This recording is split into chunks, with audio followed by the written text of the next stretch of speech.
अनेक रोगरू मुक्ति देइथाए ए बेलपणा। तेबे चलंतु आज बेलपणा रेसिपी बेलपणा तैयारी करिबा आ विषय रे किछि जानिबा।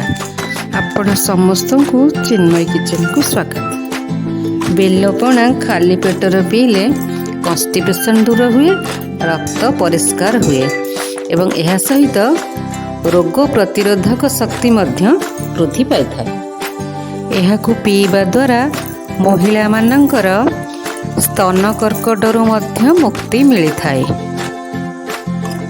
बेलपणा पीवा पूर्वरु किंबा पीवा परे चा किंबा कॉफी पियंतु नहीं।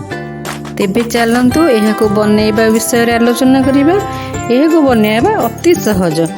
बेल को फटै ता भितरु मंजी काढ़िकी तार रस गुड़िक पानी सहित चकड़ी नियंतु एवं पानी रे चकड़ी सारला परे एथिरे आवश्यक मुताबक गुड़ एवं गोलमरीच गुंड पकाई दियंतु।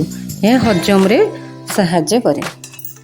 आपण जदि यह आउ टिके स्वादिष्ट बनैबा को चाहिए एथिरे आपण कदली पकई पारिबे, नड़िया पकई पारिबे, किंतु खाली बेलपणा पेट पाई बेस उपकारी।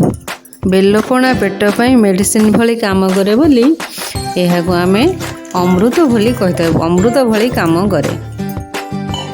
देखंतु मु आपनक सहित कथा हेई बेलपणा आमर अधा अधे प्रस्तुत हो गला। यह भल भाव यू छाणी नहीं मंजी एवं खदड़ा गुड़ा बाहर कर नेबा।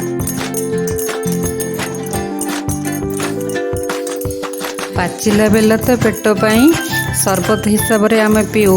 पेट पाई बहुत भल एवं बहुत उपकार करे, अनेक रोगर मुक्ति दिए।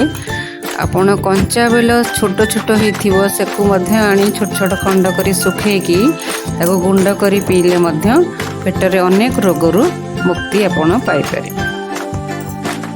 देखंतु केते गुडे खदड़ा बाहरला। ए खदड़ा सब को आमे फिंगी दे गुड़ और गोलमरीच दे मुआ को चकड़ी नहीं भल भावे। तेबे देखंतु प्रस्तुत हो गला हमर बेलपणा। एभली बनेकी निश्चय पियंतु एवं शरीर को सुस्थ रखंतु। स्वास्थ्य ही संपद। सुस्थ रहिले शरीर सुस्थ रहिले सब सुस्थ। तेबे जदि मोर रेसिपीटी आपण मानक भल लगी तेबे निश्चय सब्सक्राइब करिवे। रहिली जय जगन्नाथ।